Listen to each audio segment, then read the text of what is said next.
बच्चों बहुत स्वागत है आप लोगों का केमिस्ट्री क्लास में। मैं हूं आपका केमिस्ट्री टीचर सुनील यादव। बच्चों आज एक नए टॉपिक के साथ मैं आपके साथ हूं। बच्चों आज मैंने कुछ आंकिक प्रश्न लिए हुए हैं। बच्चों इन आंकिक प्रश्नों का भी एक महत्वपूर्ण स्थान है परीक्षा की दृष्टि से। तो आज मैंने कुछ आंकिक प्रश्न लिए हैं आपके लिए और मैं जल्दी से आपको बताऊंगा कि इस तरह के प्रश्नों को आप किस तरह से सॉल्व करेंगे।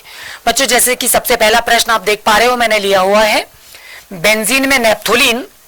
बेंजीन में हमने नेप्थोलीन का एक विलयन बनाया, यानी नेप्थलीन को एज अ विलेय पदार्थ और बेंजीन को एज अ विलायक लेकर बच्चों हमने विलयन बनाया, ठीक है, जिसमें भार के अनुसार जो नेप्थोलीन है वो 3% डाला है। शेष मात्रा में क्या होगा? बेंजीन होगा, ठीक है। तो हमको विलयन का द्रव्यमान प्रतिशत निकालना है, यानी हमको विलयन में हम ऐसा कहते हैं बच्चों, हम बेंजीन का है ना या फिर नेप्थोलीन का किसी का भी हम द्रव्यमान प्रतिशत निकालना चाहते हैं तो मैं आपको बेंजीन का द्रव्यमान प्रतिशत निकालकर दिखाता हूं। तो बच्चों जो दिया गया है मैंने सबसे पहले आपके सामने वो रख दिया। आपको प्रश्न में जो दिया जाएगा आप सबसे पहले उसकी तालिका बना दीजिए। हमने बच्चों मान लिया कि हमने जो विलयन प्रिपेयर किया, हमने जो विलयन बनाया उसकी प्रारंभिक मात्रा कितनी है? 100 ग्राम है, ठीक है।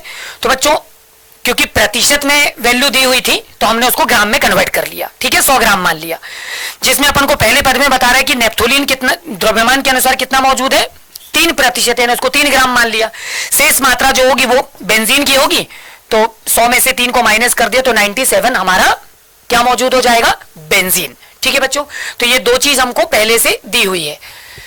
हमने क्या किया बच्चों, बेंजीन का द्रव्यमान प्रतिशत कैलकुलेट करना है तो फार्मूला लगा दिया बेंजीन का द्रव्यमान बटे बेंजीन का द्रव्यमान प्लस नेप्थोलीन का द्रव्यमान गुणित 100, ठीक है, ये हमारा फार्मूला लगेगा और इस तरह से बच्चों हम बेंजीन का या नेप्थोलीन का द्रव्यमान प्रतिशत निकाल पाएंगे, ठीक है। तो बच्चों बेंजीन का द्रव्यमान, अब बेंजीन का द्रव्यमान आपको ऑलरेडी भार की दृष्टि से कितना दिया हुआ था? 97 हमने पुट कर दिया, और नेप्थोलीन का भार की दृष्टि से कितना दिया हुआ है? 3%, वो भी हमने रख दिया।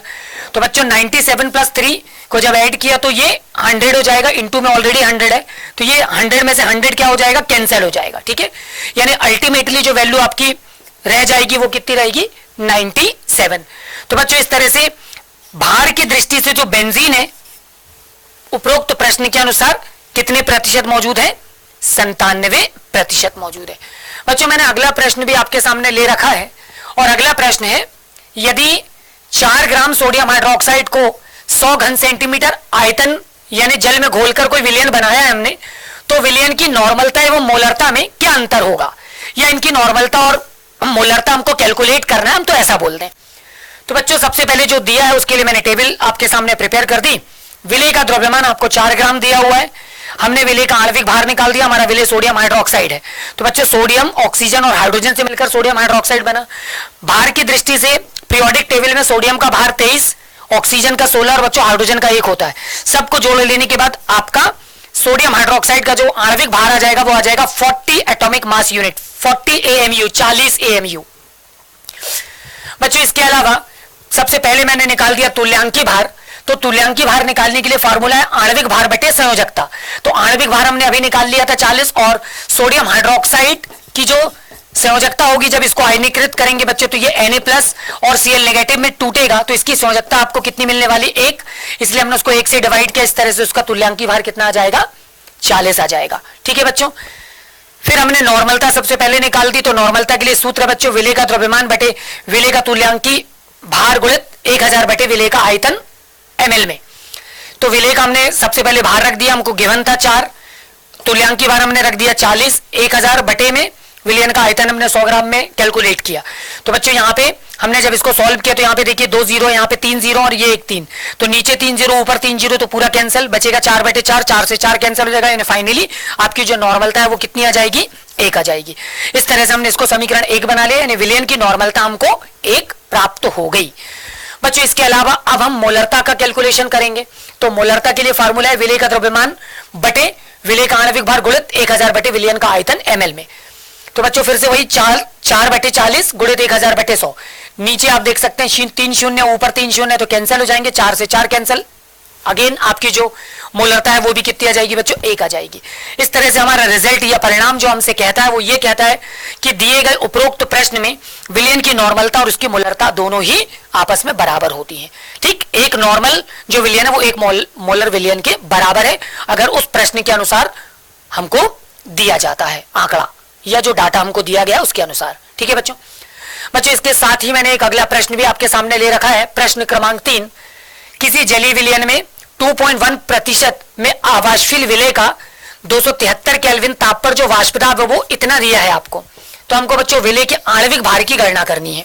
ठीक है, इस प्रश्न के अनुसार जो भी डाटा आपको दिया गया है, जो भी मान आपको दिए गए बच्चों, सबसे पहले आप उनको लिख दीजिए। जैसे सबसे पहले विलय का भार दिया गया 2.1 ग्राम, 100 में से उसको माइनस कर देंगे तो जल का निकल जाएगा यानी विलायक का निकल जाएगा। बच्चों शुद्ध रूप से जल का वाष्पदाब दिया गया है, ठीक है, जबकि विलयन के रूप में हमको गिवन है, हमको जल का आणविक भार दिया हुआ है, हमको विलय का आणविक भार गणना करनी है, विलय के आणविक भार हमको निकालना है। ठीक है, ये सारी चीजें हमने आंकड़े के रूप में सबसे पहले पंक्तिबद्ध कर ली। अब बच्चों हमारा जो फॉर्मूला है विलय के आणविक भार की गणना के लिए वो हमने आपके सामने रख दिया।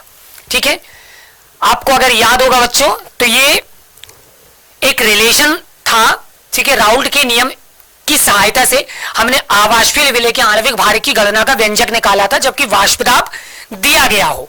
तो यहां पर हमको वाष्पदाब दिया गया है और इसीलिए हमने ये फार्मूला डायरेक्टली इस्तेमाल किया। तो बच्चों WB का मान हमको दिया हुआ था, MA का मान हमने पुट कर लिया 18 जल का आणविक भार होता है, और PA0 का मान दिया हुआ है और PA0 माइनस PA को सॉल्व कर लिया हमने, तो जो डिफरेंस है वो उसका 5 आ जा रहा है बच्चों, और इस तरह से WA का मान भी हमको दिया, हमने सब कुछ पुट कर दिया। फाइनली बच्चों केवल आपको इसको क्या करना है, कैलकुलेशन करना है। जब आप इसका कैलकुलेशन करेंगे तो आपकी जो वैल्यू वो अप्रॉक्सीमेट 58.688 के नियर अबाउट आ जाएगी, जिसको आप देखेंगे कि यहां पर जब वैल्यू आपकी पॉइंट के बाद 5 से ज्यादा ग्रेटर होती तो एक वैल्यू यहां पे इंक्रीज करके हम उसको इस तरह से कन्वर्ट कर सकते हैं। तो फाइनली बच्चों हमारे आंकिक प्रश्न में जो हमारे विलय का आणविक द्रव्यमान आ रहा वो आ रहा 58.7। तो बच्चों आज मैंने आपको कुछ आंकिक प्रश्नों से रूबरू किया। इसी तरह के कुछ और भी आंकिक प्रश्न लेकर मैं आपसे पुनः मुलाकात करूंगा। आज के वीडियो में इतना ही। इनकी बार बार प्रैक्टिस करिए, आपसे पुनः मुलाकात होगी। तब तक के लिए अपना ख्याल रखिए।